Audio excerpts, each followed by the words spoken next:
Good morning. And thank you for joining us for our 36th annual Be Loud Breakfast.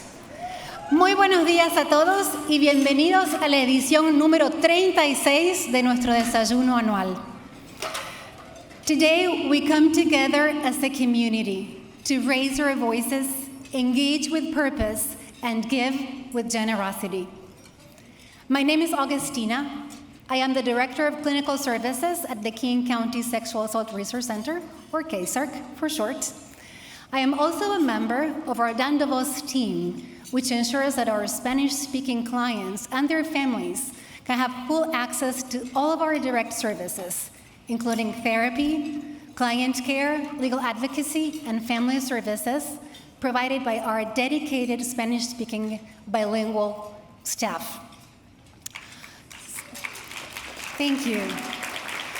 Some time ago, not too long ago, I had the pleasure of appearing on Cinco Cosas a Saber, hosted by King 5's Farah Jadran, to talk about the work we do at KCSARC. And today, in a minute, I will introduce Farah, who will be our MC for today's very important program. Hoy estamos reunidos en comunidad para alzar nuestras voces, participar con intención y dar con generosidad. Mi nombre es Agustina, soy la directora de servicios clínicos del Centro de Recursos contra la Violencia Sexual en el Condado de King y también soy parte del equipo Dando Voz, que permite que nuestros clientes de habla hispana y sus familias tengan acceso a todos los servicios directos que incluyen psicoterapia, apoyo para familias, acompañamiento legal y apoyo e información integrales absolutamente en español y por quienes compartimos su cultura. Hace no mucho tiempo tuve la oportunidad de estar en el programa Cinco Cosas a Saber que conduce Farah Jadran en King 5 para hablar del trabajo que hacemos en KCSARC. Y hoy tengo el honor de presentar a Farah, que será nuestra maestra de ceremonias. Please welcome Farah.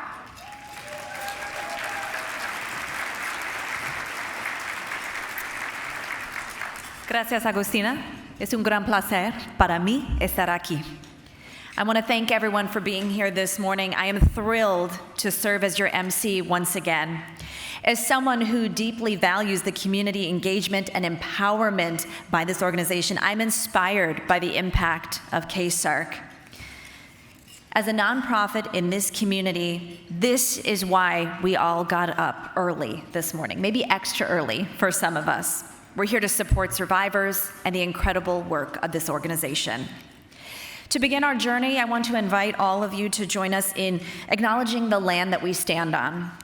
We want to acknowledge that KCSARC serves all of King County, which is on unceded ancestral land that belongs to indigenous peoples.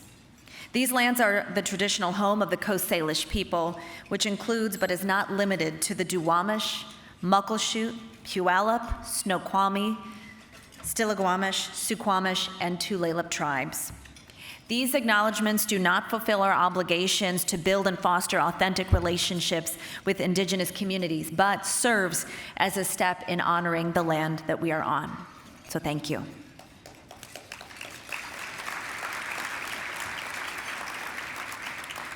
Over the past couple of years, I have become more and more impressed to learn about the vital work of KCSARC. From free, confidential advocacy and crisis support through a 24-hour resource line to trauma-focused therapy for survivors and also their families. As Agustina mentioned, it's especially meaningful to know that these services are available in Spanish and delivered by bilingual, bicultural staff members through KCSARC's Dando Voz program, ensuring that these services are accessible to everyone. Throughout our program, you're going to hear from survivors, from community members, and young leaders who are shining the light on prevention messages and ensuring that their peers have the resources that they deserve. Each speaker will highlight the incredible life-changing work that KCSARC is doing every day in our community. One of the facts that has truly stayed with me, that I have learned, is that the nearly more than 4,300 individuals KCSARC serves each year are children under the age of 18. As a parent myself of a 3-year-old, I can only imagine the immense challenges that these families will face. It's comforting to know that KCSARC is actively working across King County to prevent violence before it happens. The prevention team collaborates with students, with educators, parents, and caregivers, and community members on critical topics like consent and boundaries. For over 4 decades, KCSARC has stood alongside survivors and their families, and it's thanks to your unwavering support that continues to happen. Today, you're going to learn how your unwavering support and generosity fuels this mission, including an exciting opportunity where your donations will be matched. You'll also learn about the financial challenges KCSARC, along with other victims services agencies, are facing due to cuts in government funding. The work that KCSARC does to support survivors of sexual assault and provide prevention education holds a deep meaning for me. I am a survivor. And I share that with all of you once again this year because today is about amplifying the voices of survivors and coming together to take action. We're here to be loud about ending sexual assault, to support one another, and to strengthen our collective commitment to change.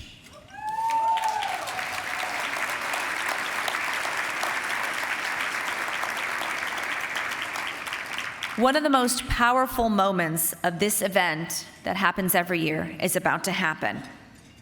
If you or someone you know has been affected by sexual assault, we ask you to stand if you are able, and if not, to show your support in another way.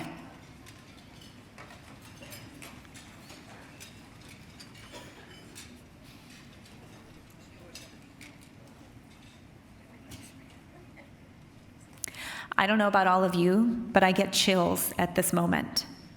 This should be a stark reminder and a powerful visual for all of you to keep with you every day. Thank you for your courage in sharing in this moment. You can take your seat.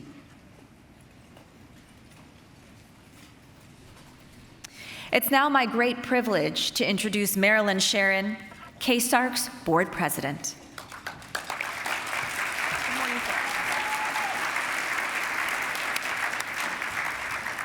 Thank you, Farah.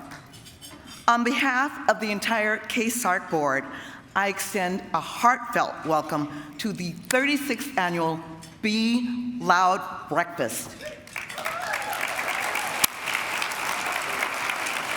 Today is about raising our voices, taking purposeful action, and raising critical funds to ensure that we can continue to stand by our survivors, no matter what.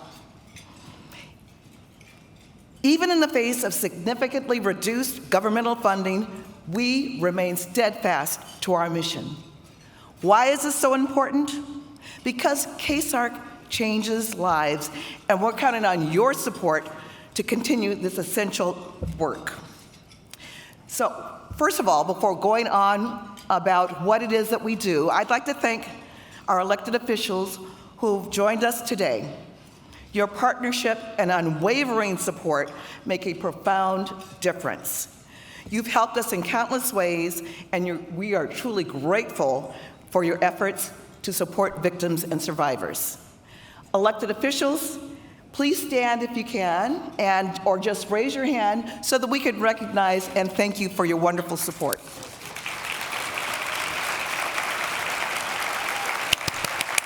Thank you.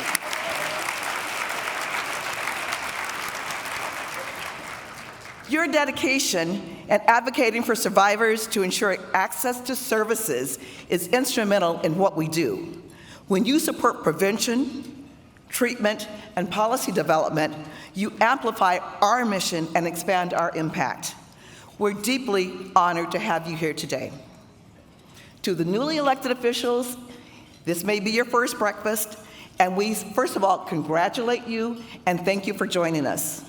We hope that you will lead with our Be Loud message and become champions for this critical issue.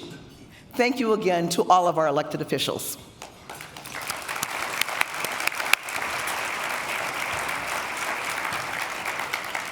Now, over the years, I've had the privilege to get to know this extraordinary KCSARC staff and also work with an amazing KCSARC board. They are truly a remarkable group of people. I'd like to take a moment to thank the incredible staff for their tireless dedication.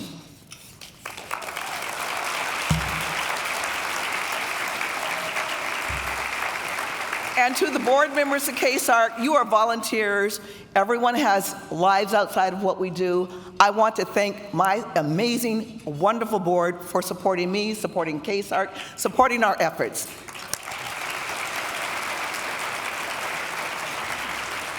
So, if you have been a staff member of KCSARC or a board member of KCSARC, either current or past, please, I want you to either stand or raise your hand so that we can recognize you and thank you for your service. I'm also mentioning this. Mary Ellen, you're out there somewhere. Thank you for your years of service. I know that you're a table captain, and we consider you part of our staff forever. So, enough of me. It's now my honor to introduce the person who brings us all together and oversees this incredible operation. I'd like to introduce to you KCSARC's CEO, Kate Garvey.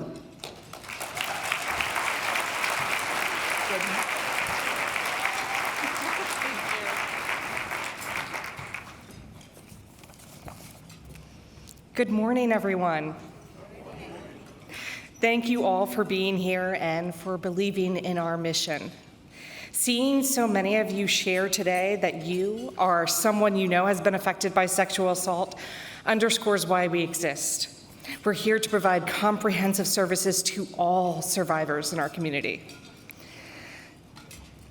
You may have noticed a shift in the tone in our communication in recent months, a shift towards greater urgency. There's a story unfolding here, and it demands our collective attention. And that story begins with the undeniable demand for our services. In 2024, we assisted about 4,300 individuals, and as Farah mentioned, almost half were children and young people.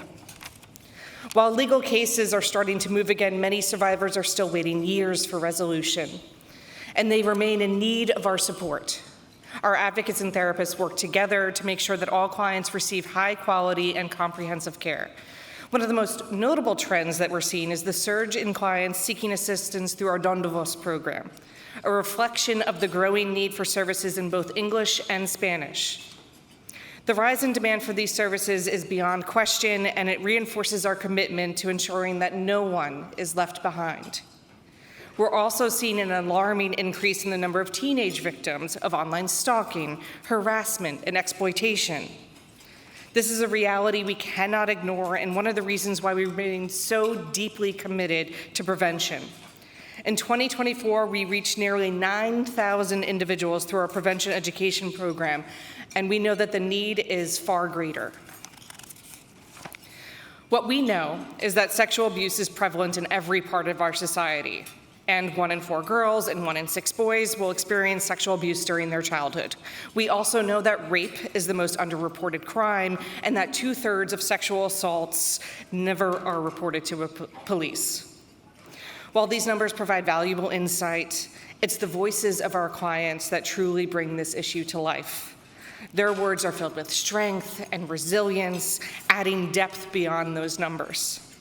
Something we often hear is, "You're the first person not just to believe me, but to believe in me." A parent recently shared with our therapist, "You were right all along. They were going to be all right," and they are. And now they're thinking of all the things they want to accomplish as they grow up.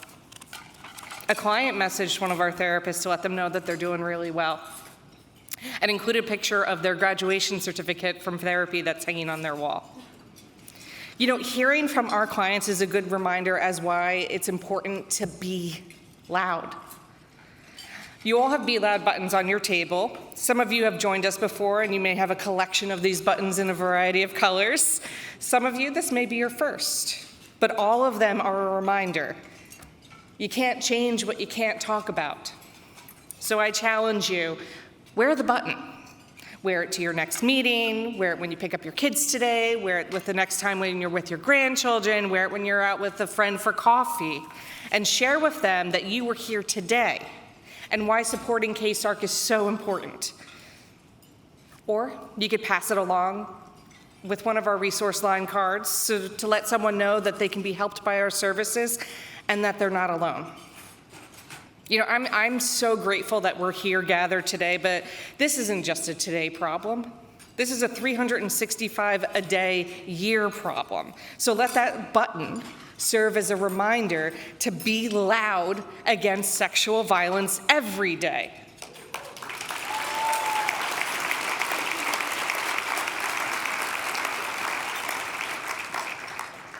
That's the message that every survivor deserves. Support and healing remains at the heart of what we do, and it's a message that we carry with us today and one that we hope to continue to share. Speaking of being loud, 3 months ago, we gathered several partner organizations together for a rally in Seattle to make sure the community knew about the funding cliff ahead that put victim services at risk. It was a profoundly moving event and very important. Many of you in this room joined us there. Here are some of the highlights from that rally.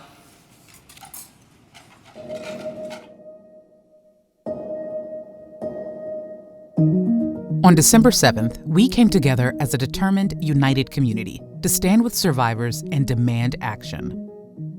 For decades, the Federal Victims of Crime Act has been a cornerstone of funding for services that help survivors and victims of violent crimes, including sexual assault, child abuse, and domestic violence. Along with support from the community, VOCA funding is critical to organizations like KCSARC, providing comprehensive services, 24-hour resource lines, legal and medical advocacy, therapy, family support, and prevention education. But VOCA funding is in freefall, and the stakes couldn't be higher. Without state action, over 52,000 victims across Washington state, including thousands of sexual assault survivors and their families right here in King County, could lose access to the support they need to heal and rebuild their lives. We tell survivors they are not alone, and we must say the same to ourselves. We are not alone in our shared demand for meaningful investments in victim services, and we are stronger when we link up together. That's why we rallied in Seattle last December, ahead of the 2025 legislative session. Our mission: to raise our voices loud and strong with and for survivors. Together, we sent a clear message to state lawmakers. We're counting on you to step up and fill the gap in VOCA funding to keep the services that victims depend on to recover. Let's demand a future where no survivor is denied justice. Hundreds are here urging state lawmakers to take action to preserve crime victim services in our state. That rally made waves, gaining attention from media outlets and amplifying the voices of those most impacted by these devastating funding cuts. Sexual violence impacts everyone, and I think that we should all want to continue to have these resources accessible and free. It is really important for us to be here, be loud, be heard, support survivors, make sure that funders, including governmental officials, are hearing what we are doing. Healing is owed to victims. This is not a handout. We owe it to victims to show up for them and have services to support them and walk with them as they heal. At KCSARC, we're not just advocating, we're leading. We're standing shoulder to shoulder with survivors, showing up for them every day, and fighting to ensure they will always find support from the moment they reach out. The safety net must actually be safe and a net that catches us all. Let's get it done.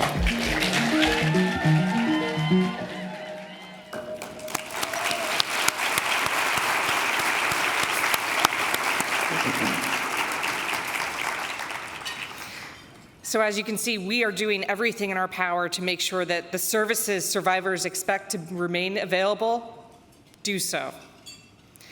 We fought hard for the right for victims to be referred to supportive services in our community. And we know from experience just how much that support can transform a healing journey. It would be unthinkable for any survivor, having found the courage to speak out, to then face the cruel reality of long wait lists and delays. We cannot and will not let that happen.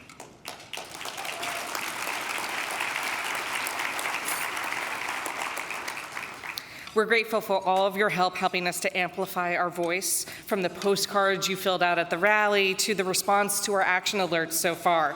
You've made sure that the need is being heard. While the bill sponsored by Senator Dingra and Representative Davis, designed to establish a permanent, stable, and predictable funding floor, did not make it out of committee, our fight is far from over. We're committed to securing critical backfill this biennium, and we need your help to make that happen. Our advocacy does not stop here. We're ready to fight, and we'll be reaching out for your support until this budget is finalized.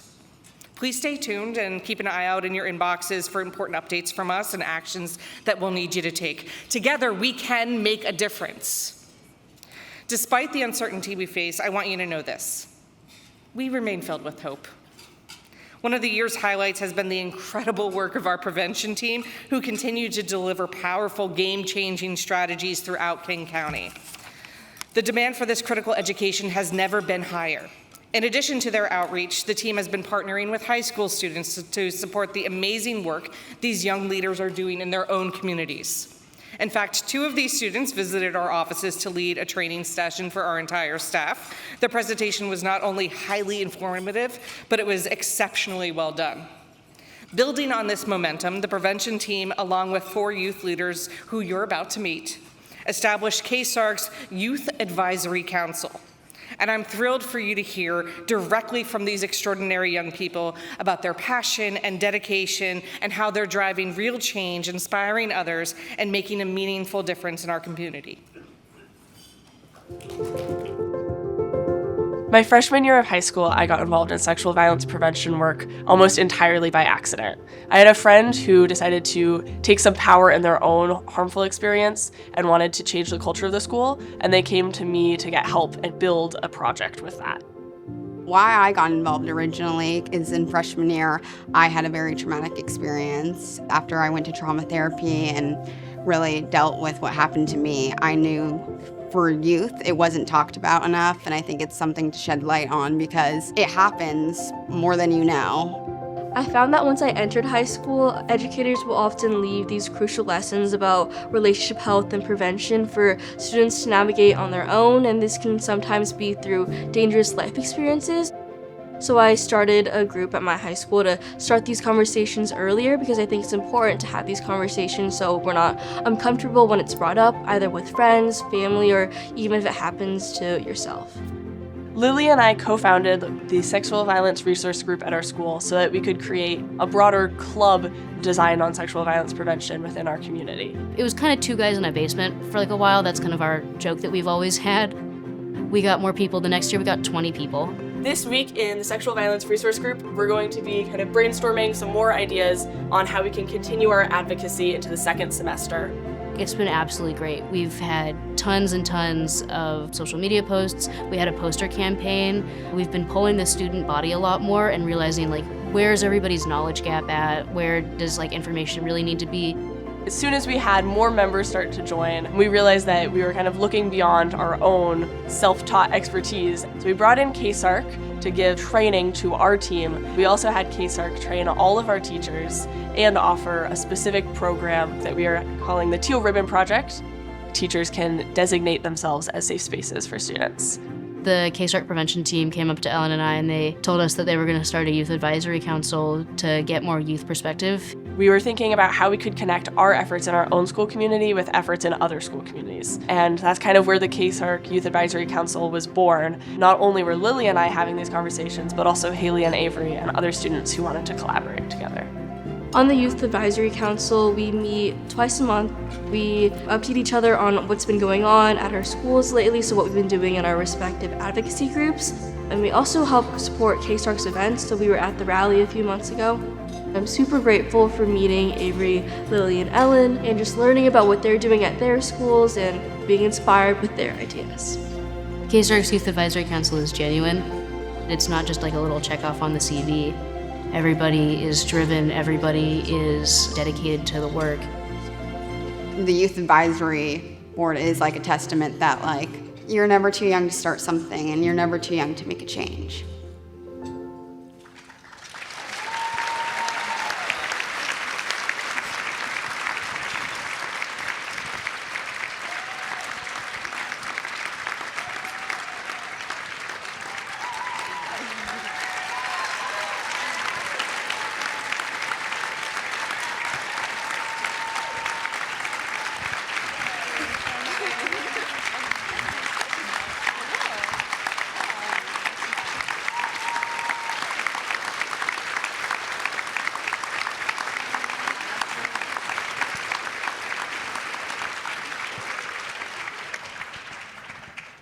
Thank you, everybody. Hey, it's great seeing you up here on the stage, right? We've talked about this for a while. So thank you all for being here today, and thank you for being founding members of KCSARC's Youth Advisory Council. As we saw in the video, you all have accomplished a lot. So reflecting on your experiences, could each of you tell us what has been your biggest success? Yeah, I think I can start. Our biggest success has probably been our support service list at West Seattle.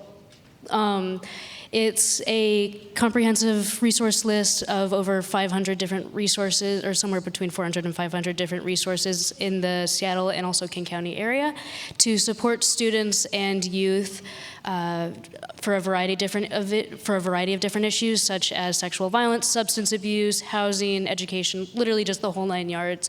Anything that any teen could need in there is there to support them, and it's just making sure that that kind of stuff is accessible.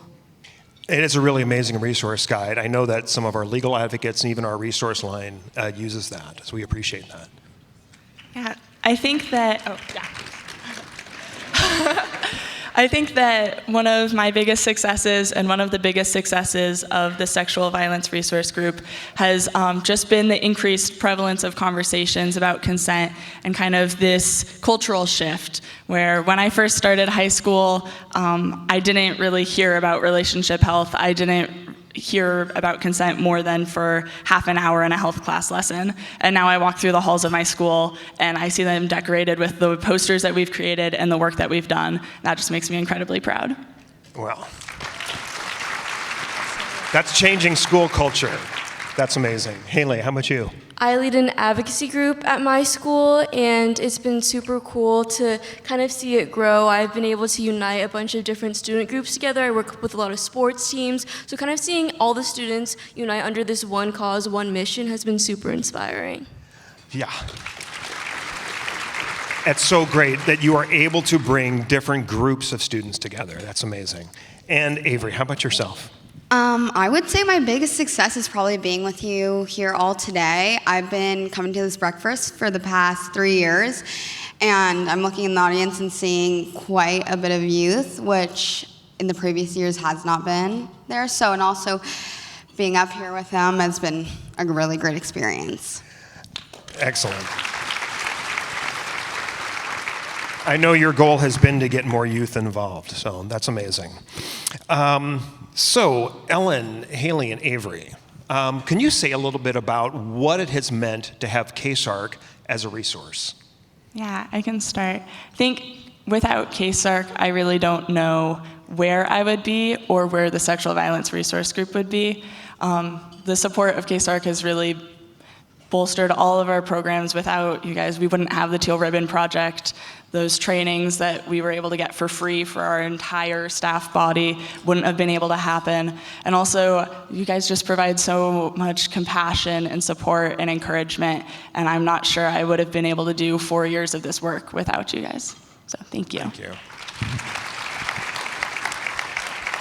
It's not super common to have these groups surrounding relationship health, consent, sexual violence prevention at high schools, so I'm so grateful to have this community to come back to, Ellen, Lily, Avery, where we can collaborate, inspire, kind of bounce off each other's ideas, so I'm just super grateful that we're all up here together today. Thank you. I would say, well, creating the YAC itself, I mean, it has been a huge resource for me. I came about a year ago to KCSARC wanting to start something with youth and didn't know how. And so it's been a huge resource in collaborating with other youth such as them to just be part of something. Great. Haley, Avery, and Lily, we have a room full of adults here. What sort of insights or feedback would you want to give a room full of adults and parents? Or also, how might we be able to be a better resource and support for you? I mean, parents, teachers, administrators, you are the example that students are following. So when you're supportive, when you respond to those emails, when you uplift student voices, that's when we are empowered. That's when we feel that our education, our mission is important. So I think just by being supportive, responding to emails, and just uplifting student voice, that's how we can continue our work. Avery, how about you? This is pretty simple, but honestly, just taking the stigma and shame out of the word sexual assault, I think as the example for youth, it is really important to shed light on that. And it's not enough said because there's so much shame around it, and it needs to be brought to light. Yeah. Definitely agree with that. I think for me, the biggest thing that I could say to educators and parents alike is trusting youth and just acknowledging what we have to say and having an open mind.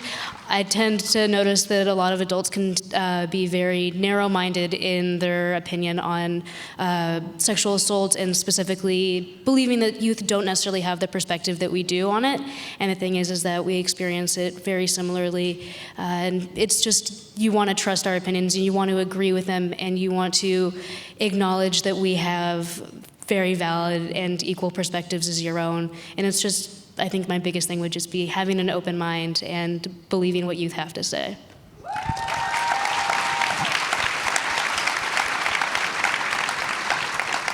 That's so good. Well, Ellen and Lily, how do you see yourselves continuing to be resources, champions of prevention messaging as you sort of move on into the next phase of your journey? Yeah, so this year I'm a senior, which means I think the whole year is just what's happening in the future. So I guess I know that I'm going to be leaving the school community that I've really figured out kind of where my niche is and where I can do work in prevention, and I'm going to be joining a new community and trying to kind of figure out the ropes there. But I also know that I just see the world differently than I did before I started doing prevention work. I watch movies differently. I just engage with everything in a new perspective. And so I know that even if I am trying to adjust to a new community and the needs of that community, that I'll be able to bring my own knowledge or just awareness to that.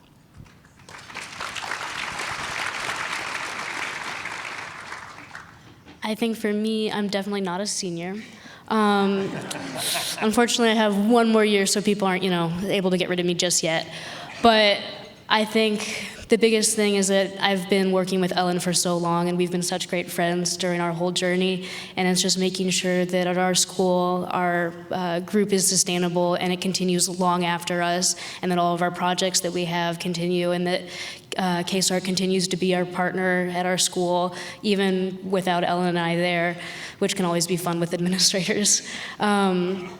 But I think, it's just ensuring the sustainability of our group, and then also moving into an advisory position with the Youth Advisory Council and making sure that this group in and of itself continues for as long as it can.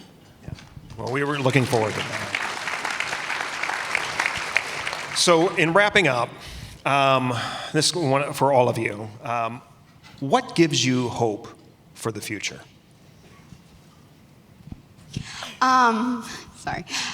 What gives me hope is that we have a community right here, and when I look out into the audience, I see so many faces just who care about this work, and that gives me a lot of hope for the future, that there are other youth also like us, because we are the next generation, and I really, really, really hope to see change, and that makes me hopeful for it.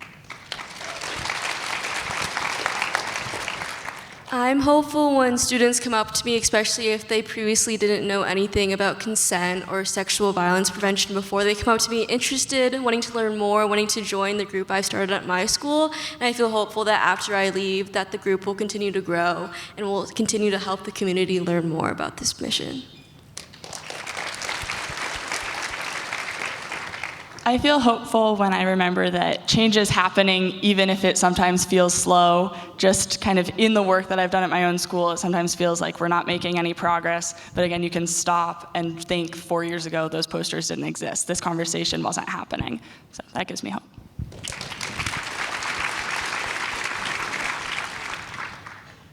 For me, the thing that gives me hope is just seeing the change. I know that's kind of what we're all just saying, but I think a few years ago, I was not hearing as many conversations about healthy relationships in schools, in media, really just anywhere.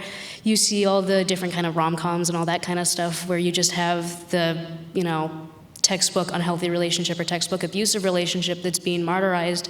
And now that's starting to fade away, especially with my generation, and it's one of the most inspiring things to hear conversations about healthy relationships and consent just starting to naturally flow. Wow. Well, I am deeply grateful to all of you, Avery, Hanley, Ellen, Lily. I think that I am speaking for probably everyone here in the audience when I say that I think you give us hope for the future.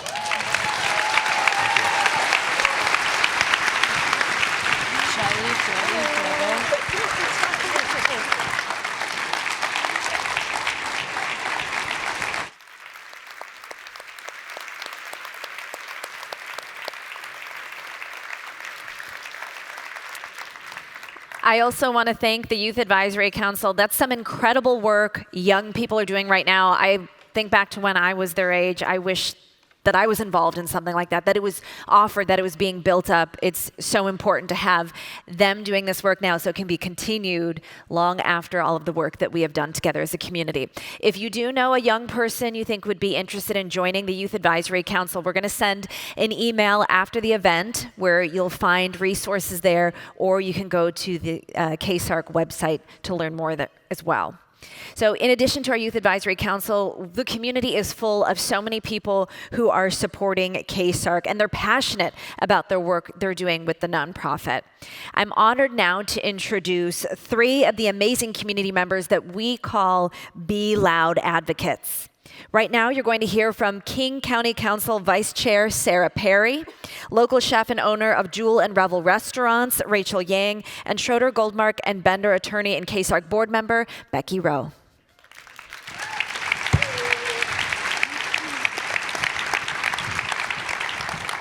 Thank you very much. It's a privilege to be invited here today. I'm Sarah Perry, King County Council member for District 3, which is the northeasternmost part of King County.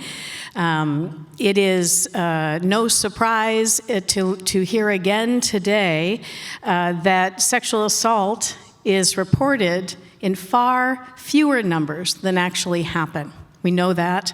We've known that for a long time. And part of the problem is that we couple sex and violence. And sex is in a really strange place in this society, and so people are full of shame, but we know that sexual assault is just about power. It's just about domination. And we see that nationally in electeds, statewide, countywide in electeds, citywide. And we all have to be very attentive to the subtle forms of dominance and violence that lead to sexual assault, and to make sure we are loud, that we be loud about it when we see it. So we don't have, yes, we all have to be loud. That's right. So, we know that it needs funding. King County last year unanimously voted to fund services for sexual assault survivors in our 2024 supplemental budget. And this year we've given $800,000 to King County sexual assault survivors, this budget alone. But we're in a storm right now. And we need to be the calm in the storm. And more is coming. We are the leaders. We need to lean in for each other. We need to recognize organizations like this one that make a huge difference in what's coming, because more will come. But we can be that calm in that storm together. We know that. We are powerful.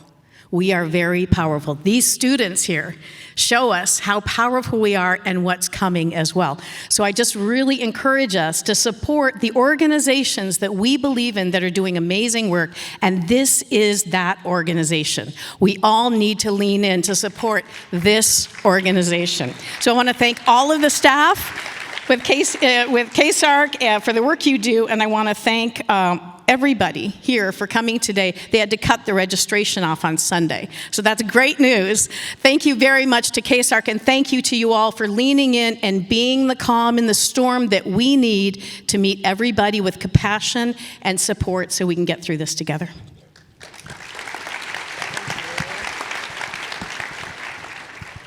Well, good morning. I'm honored to be here today to talk about an issue that is deeply personal to me and critical to the restaurant industry. My name is Rachel Yang, chef owner of Jewel and Revel here in Seattle. Thank you. I started cooking right after college in New York City and been in the restaurant industry for more than 25 years. For most of you, the restaurant is a place of comfort, nourishment, and special occasions. However, whether it is in the kitchen, on the floor, or after hours, too many in our industry have been experienced harassment, abuse, and power imbalances that go unspoken and unaddressed. The hospitality industry, the very special place meant to serve and welcome, is often not a safe place, especially for young and vulnerable individuals. That's why we've been proud supporters of King County Sexual Assault Resource Center. KCSARC isn't just a crisis resource center. They're a vital resource in prevention and support that can help make restaurants, bars, and workplaces safer. They empower individuals with knowledge, help businesses set better policies, and most importantly, ensure that survivors have a voice and path to healing. We need to serve not just our guests, but the people of the restaurant industry, protect them, and create environments where they feel safe and respected. Supporting KCSARC is crucial for the restaurant industry to be proactive in making hospitality a truly welcoming space for all. Thank you very much.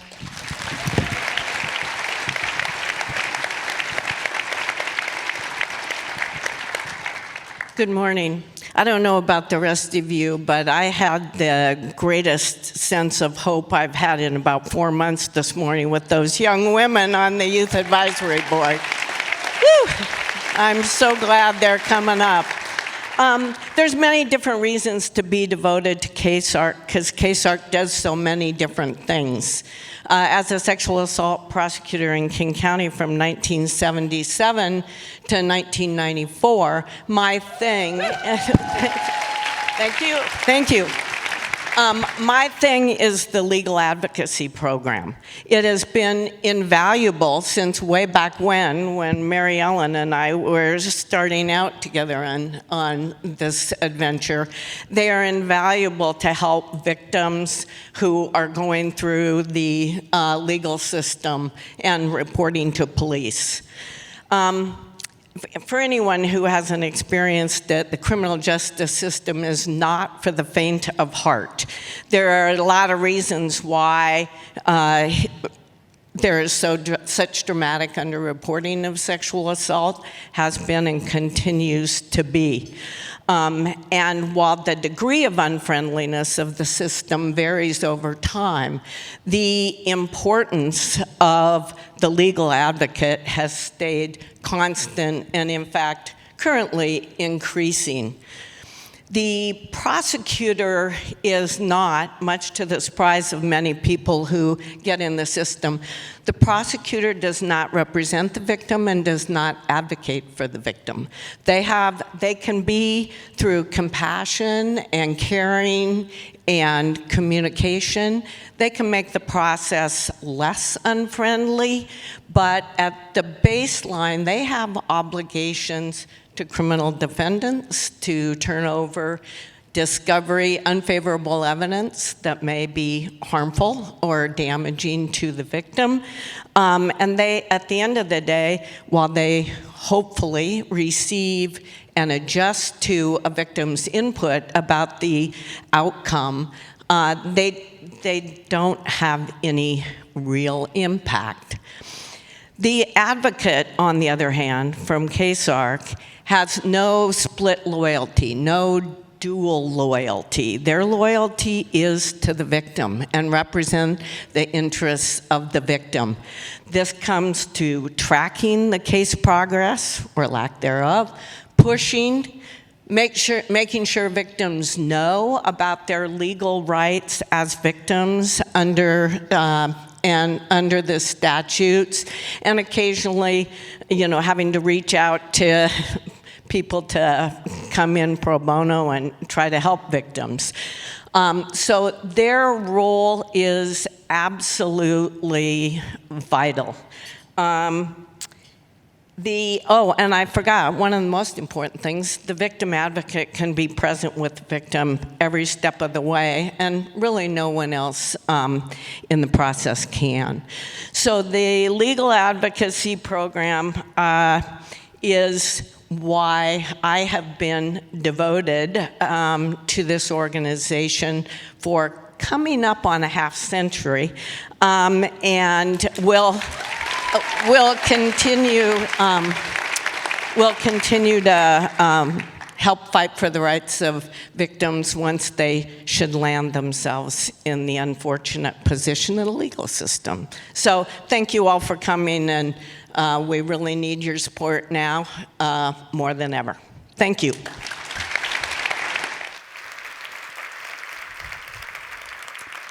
A big thank you to our Be Loud advocates. It's great to see everyone come together as a community. Another way we come together is through music. You might have noticed in the lobby the Survivor Empowerment playlist. We're welcoming all of you to share your songs that give you hope, that empower you, that inspire you. I'll share that my song I'm submitting is Heroes by Alesso. If you haven't heard it, look it up. That's going to be on the playlist. When we share music or say our stories, that's a way we build solidarity, and that's one way a former client and now part of KCSARC's Empowered Voices program member, Tramoya, has showed her solidarity. Tramoya exemplifies generosity by sharing her story as a survivor to help others.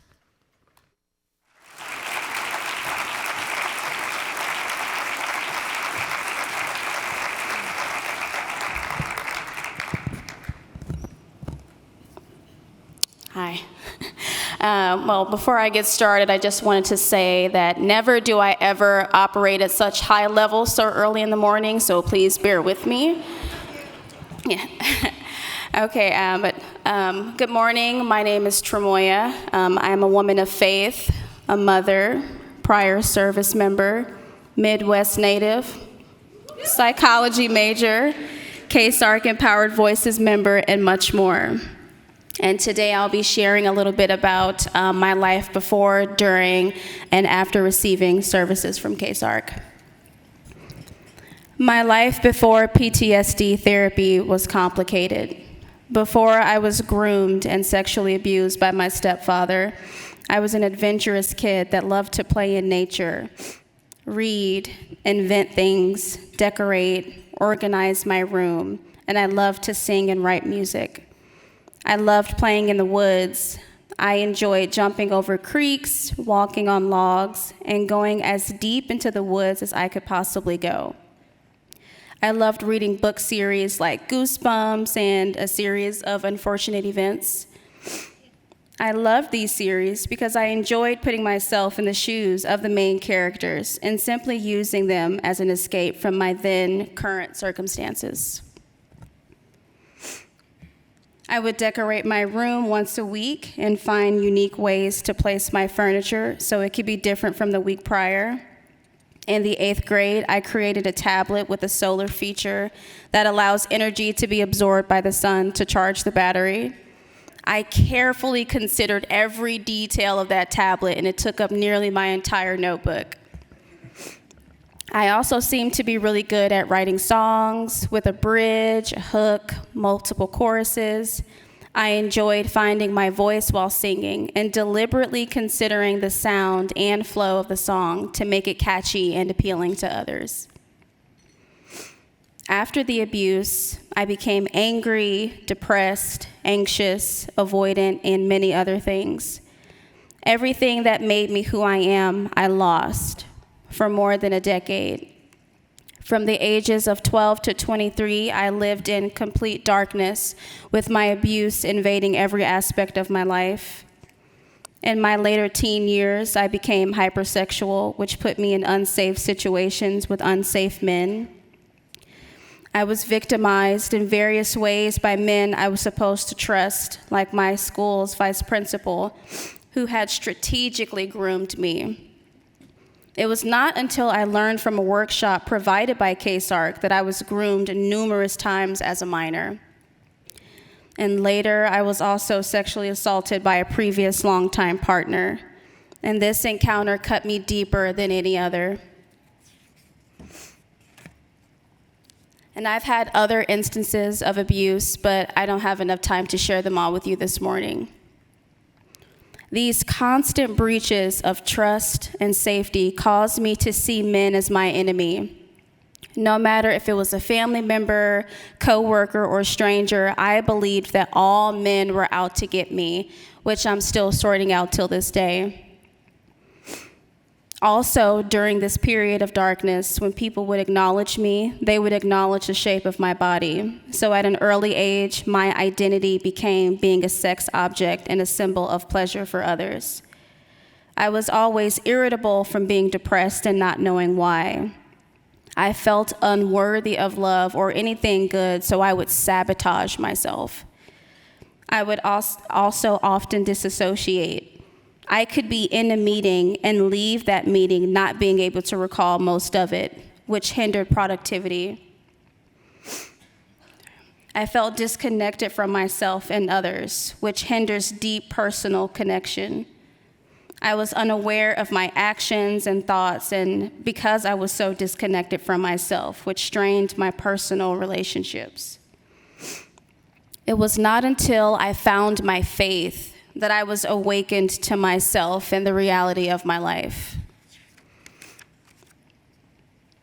After I found my faith, I began to experience little glimpses of myself again, learn about my identity in Christ and his love for me, which was immensely helpful, but the work that needed to be done was still yet to come. There were still so many questions like, why does it feel like I'm not in control of my own body? Why does my body feel like property, but I'm not the owner? Why can't I trust myself or others? Why did this happen to me? And why did God let this happen to me? Through prayer and expressing my concerns to my general therapist at the time, she told me to reach out to my primary care doctor, someone more capable of giving a diagnosis. The psychology at my primary care doctor's office made it clear to me that what I was dealing with was complex PTSD from sexual abuse and assault. And shortly after that, he told me about KCSARC. I reached out eager to find the answer to my questions, or at least some of them. Soon after, a representative reached out to me, and with kindness, she explained to me what KCSARC was about and the resources they had to offer. Even though I was excited, I admit that I was also terrified to share my story and finally deal with what's been haunting me all these years. I was so scared that I needed more time to think about whether I even wanted to do this or not. And again, the representative I was speaking with was full of grace and compassion towards me and told me that I can call back at any time and whenever I'm ready. And not too long later, I moved forward with receiving services. As I began my healing journey with KCSARC, it felt like I was finally starting to receive everything that I had dreamed of, a healthy life and with all the tools that I needed to get there.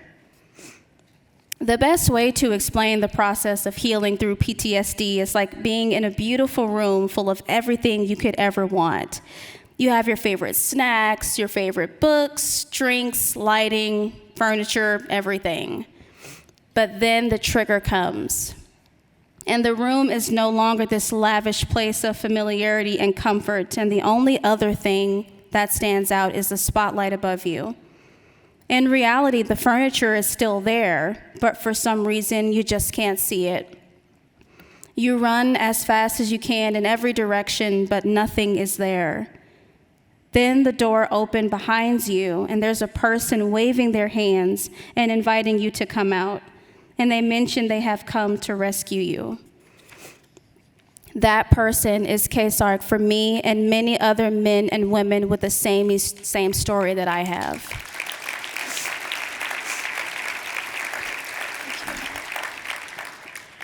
And I become overwhelmed with gratitude when I think about the difference they have made in my life.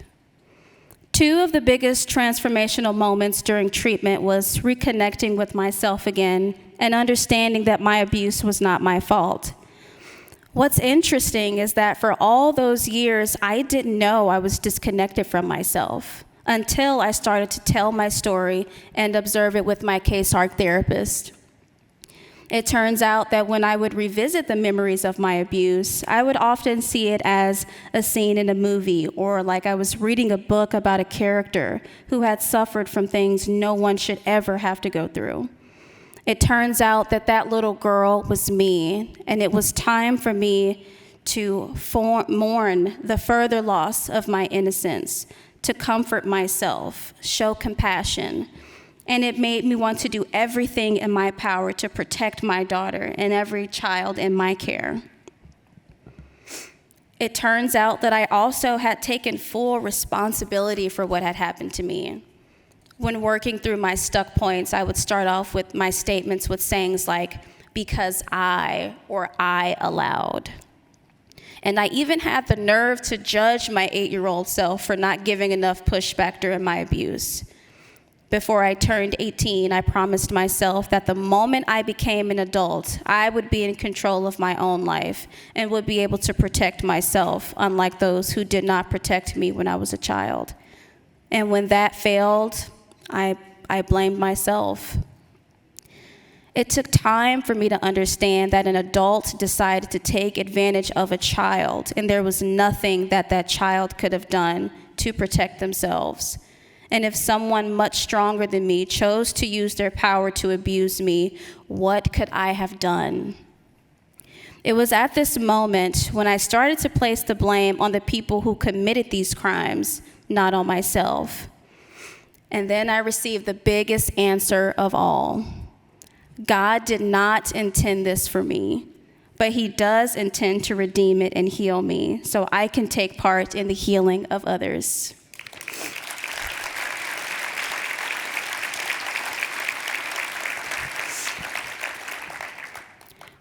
Life after PTSD therapy is not easy.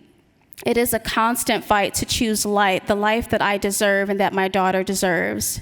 Therapy does not take the pain away, but what a breath of fresh air it is to have the opportunity to choose. Because of my faith, combined with services I receive from KCSARC, I am no longer controlled by fear, panic, blame, guilt, and shame. Again, therapy does not take the pain away, but it sure does help knowing that you're not suffering alone and there's a way for you to see the light again. This is why sharing my story is important. This is why joining empowered voices is important. When suffering from a great pain for a prolonged period, it can feel like you are the only one carrying the weight of this burden. But I have learned now, more than ever, that I am not alone.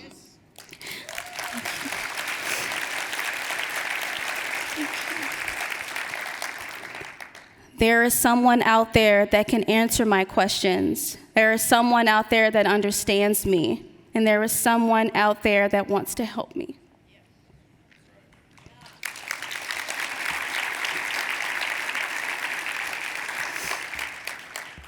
This reality also exists for many of you in and outside of this room.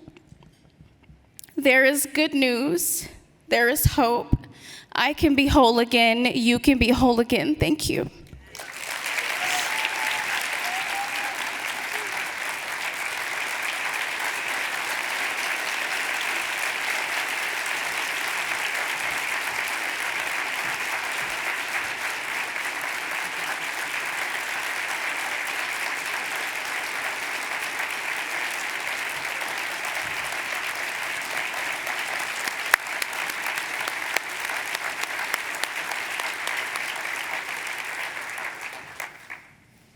Good morning.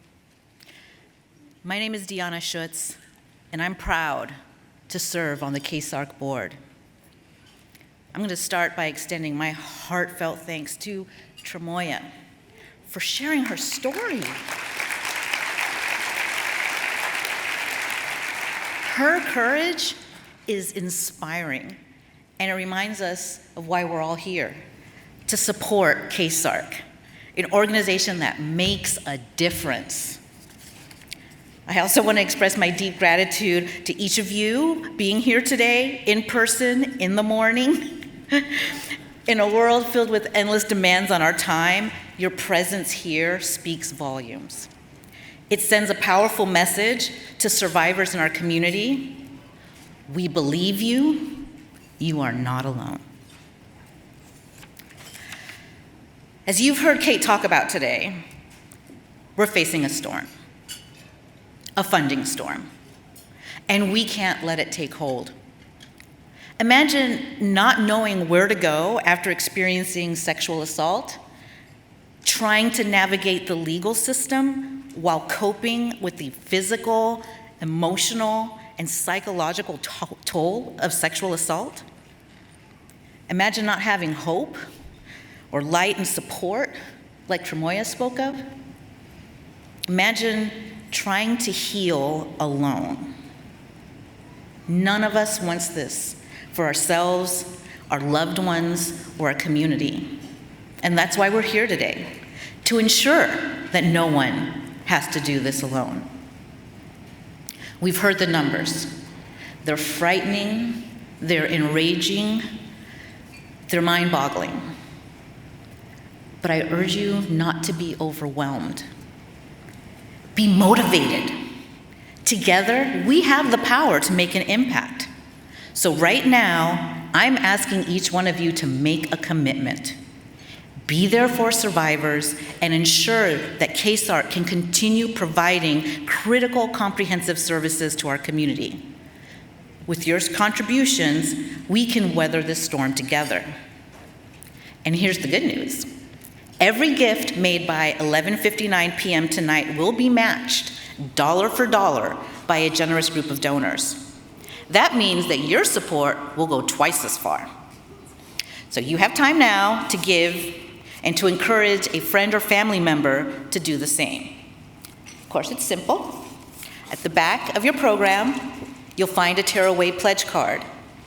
And you can give online or by scanning the QR code, also on the card, or by filling out the pledge card. If you fill out a pledge card, please place it in the manila envelope on your table, and after the program, KCSARC staff will come around to collect them. Thank you for your generosity and for standing with us in this critical work. Together, we can continue to bring hope and healing to those who need it most.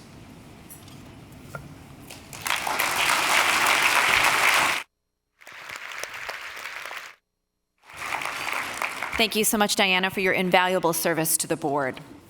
KCSARC is there every single day for survivors of sexual assault in our community. But today, it is our turn to ensure that these critical services remain available for everyone. We want to give a special thank you to that generous group that Diana mentioned. It's the Challenge Pool donors. They're going to be matching all the gifts, as she said, until 11:59 p.m. So your support is truly incredible.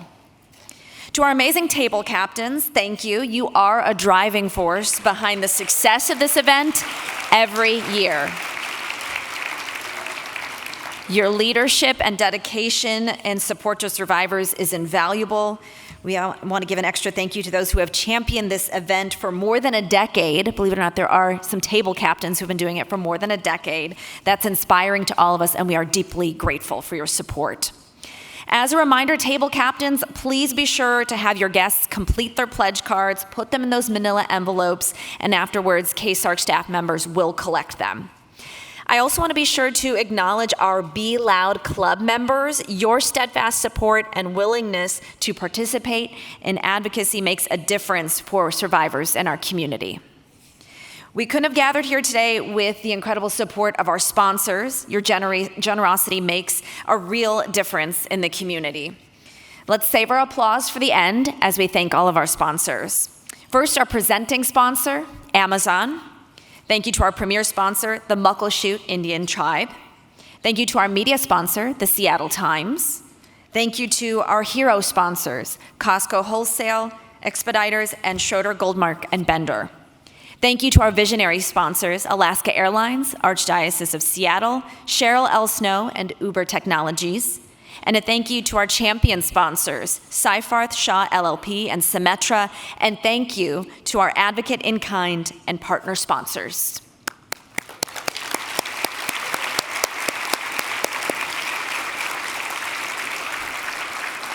Together, we can continue to make a difference in our community. Remember, all the gifts made now until 11:59 tonight will be matched dollar for dollar. Just imagine any number that we could be putting forth today and double it, and that impact is going right back into our community.